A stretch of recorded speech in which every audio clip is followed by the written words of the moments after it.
नमस्कार दोस्तों। तो दोस्तों आपको बता दूं कि अब मालदीव को भारत से पंगा लेना अब उसी पर भारी पड़ता हुआ नजर आ रहा है, क्योंकि भारत ने एक और प्रोजेक्ट फ्रांस और यूएई में शिफ्ट कर दिया है, जो कि मालदीव में इसी साल यानी कि 2024 के शुरुआती दौर में ही सेटअप किया जाना था। मालदीव को लग रहा था कि अब वह चीन से हाथ मिला लेगा तो ज़्यादा इज्जत करेगा, लेकिन भारत अब यह बात अच्छे से समझ चुका है कि मालदीव से दोस्ती रखना हमारे लिए खतरा साबित हो सकता है।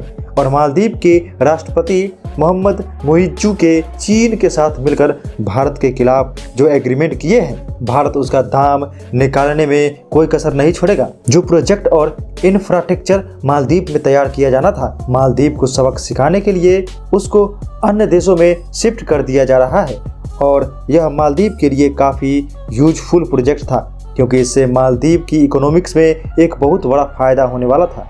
दोस्तों हम आपको बता दें कि सोलर पार्क प्रोजेक्ट की और उसकी खास बात यह थी कि भारत की IHCL यानी कि इंडियन होटल्स कंपनी लिमिटेड, ताज रिसोर्ट और स्पा मिलकर ज्वाइंट वेंचर में इंफ्रास्ट्रक्चर तैयार करने वाली थी। और कमाल की बात यह है कि इसे इस तरीके के डिजाइन किया जाने वाला था जिससे कि यह पानी पर तैरता रहे, क्योंकि मालदीव जैसे देशों में ज़मीनी हिस्से बहुत कम ही है और यह कोई छोटा मोटा प्रोजेक्ट नहीं था। इसको एक बहुत ही बड़ी लेवल पर सेटअप किया जाना था। भारत की कंपनियों ने इसके लिए एक लार्ज अमाउंट इन्वेस्टमेंट पहले से ही बचा रखे थी, लेकिन मालदीव के राष्ट्रपति मोहम्मद मोइज्जू ने चीन से हाथ मिला लिया और भारत के इस प्रोजेक्ट को यूएई और फ्रांस में भेजने का फैसला बना लिया है। पूरी डेवलपमेंट क्या है इस वीडियो में समझते हैं। मालदीव के खिलाफ भारत के इस शानदार फैसले के लिए इस वीडियो को एक लाइक करके चैनल को सब्सक्राइब करना ना भूलें। असल में हुआ यह है कि जब मालदीव ने भारत के खिलाफ चीन के साथ मिलकर खिचड़ी पकाना शुरू कर दिया, तो भारत भी मालदीव को ठिकाने लगाने की भी कोई भी कमी नहीं छोड़ने वाला है। और भारत ने इन्वेस्टमेंट प्लान मालदीव के लिए तैयार किया था, वो अब उसी इन्वेस्टमेंट से दूसरे देशों में एक वर्ल्ड ट्रेड लेवल पर कुछ प्रोजेक्ट स्टार्ट किए जा रहे हैं। इसी में एक प्रोजेक्ट सोलर पार्क को लेकर, जिसको भारत ने द्वारा 2020 फीज के शुरुआती दौर में मालदीव में सेटअप किया जाना था, जिसमें भारत की दो बड़े कंपनियां ICL ताज एक्सपोर्ट का डिजार्ट्स और स्प्रा मिलकर मालदीव में बड़े फ्लोटिंग सोलर पार्क को सेटअप करने वाली थी। इस प्रोजेक्ट की खास बात यह थी कि इसको इस तरह से डिजाइन किया जाना था कि पानी में आसानी से तैरते रहे, जिसको रूरल एरिया सोलर पार्क को सेटअप करने में कंफ्यूजन हो जाता है, उसे बचाया जा सके और इसी मालदीव के एनवायरनमेंट को पोल्यूशन से बचाया जा सकता था, क्योंकि मालदीव में टूरिस्ट को अच्छी सुविधा देने के लिए डीजल जनरेटर का इस्तेमाल किया जाता है। डीजल जनरेटर का भारी मात्रा में इस्तेमाल करने से मालदीव का पोल्यूशन तेजी से बढ़ता हुआ नजर आ रहा था। यह नहीं, इसके अलावा फ्लोटिंग सोलर पार्क प्रोजेक्ट प्रत्येक वर्ष 1189 टन ग्रीन हाउस एमिशन को कम किया जा सकता है। इससे 4,39,000 लीटर डीजल को प्रति वर्ष बचाया जा सकता है। और नॉन पोल्यूशन है, उसमें भी 40 पर भी कटौती हो सकती है। लेकिन मालदीव ने भारत के साथ दुश्मनी लेकर अपनी अर्थव्यवस्था को किस लेवल तक नुकसान पहुंचाया है, उसका पछतावा अब उसे होने लगा है। लेकिन चाहे कुछ भी हो जाए, भारत अब मालदीव का किसी भी सेक्टर में हेल्प नहीं करने वाला है। और जब से मालदीव के राष्ट्रपति चीन के राष्ट्रपति शी जिनपिंग से मिले हैं, तब से उनके तेवर बदले हुए, यानी देखा जा रहा है तो मालदीव के राष्ट्रपति भारत के खिलाफ जहर उगलना शुरू कर दिए हैं।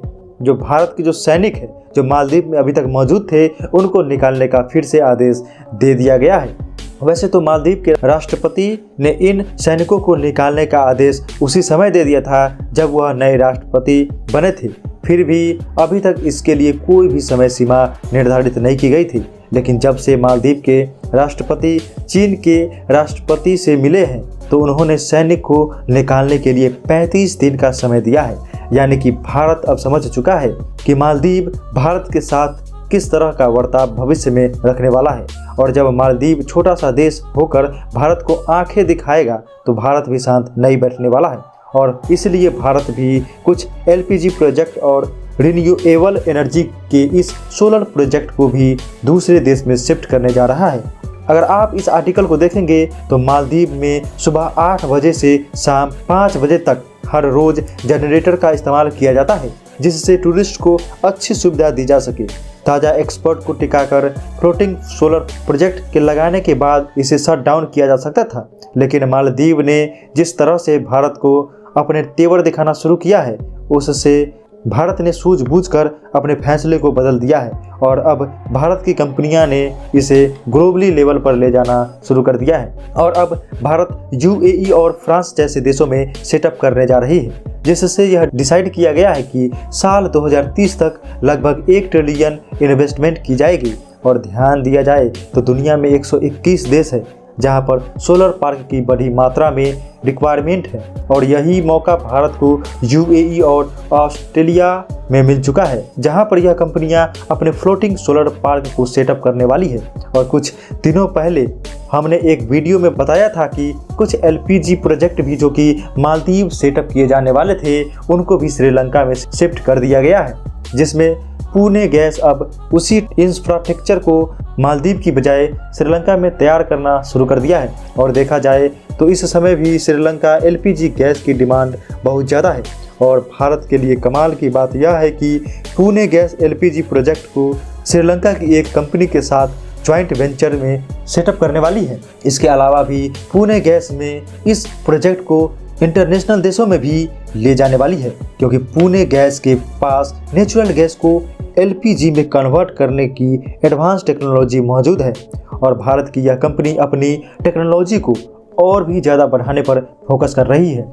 यहाँ तक कि भारत में कुछ दिनों पहले यूएई के साथ एटीए यानी कि फ्री ट्रेड एग्रीमेंट साइन कर लिया है और इस समय भारत को यूएई जैसे बड़े देश का फ्री ट्रेड मार्केट एक्सेस मिल चुका है। यहाँ पर हम अपने प्रोजेक्ट को ड्यूटी फ्री इंपोर्ट और एक्सपोर्ट कर सकते हैं। देखा जाए तो एक समय चीन दुनिया का नंबर 1 सोलर प्रोड्यूसर कंट्री हुआ करता था, लेकिन भारत ने रिन्यूएबल एनर्जी में अपने आप को जिस तेजी के साथ डालना शुरू किया है, उससे चीन भी पिछड़ने की कगार पर पहुंच चुका है और भारत ने अपने प्रोडक्ट की क्वालिटी की वजह से मिडिल ईस्ट के सभी देशों में जिस तरह से पहचान डेवलप की है, उससे भारत की कंपनियों को एक बड़ी मात्रा में प्रोजेक्ट मिलना शुरू हो चुका है और अभी तक मिडिल ईस्ट के मार्केट में चीन कब्जा किए हुए था, अब उसकी खटिया खड़ी होना शुरू हो चुका है। एक रिपोर्ट के मुताबिक अमेरिका ने चाइनीज सोलर मॉड्यूल को अपने देश से पूरी तरह से निकाल फेंका है और उसकी जगह अब भारतीय कंपनियां लेना शुरू कर चुकी है। आपको बता दें कि फाइनेंशियल ईयर 2023 में इंडियन सोलर सेल्स का एक्सपोर्ट $628 मिलियन के करीब था, जबकि यह साल 2022 में केवल $4 के आसपास था। यानी कि कुछ मिलाकर भारतीय सोलर कंपनियां ग्लोबल मार्केट का एक्सेस तेजी के साथ लेना शुरू कर चुकी है। यानी कुल मिलाकर देखा जाए तो भारतीय कंपनियां धीरे धीरे मिडिल ईस्ट के सभी देशों में फैलती जा रही है।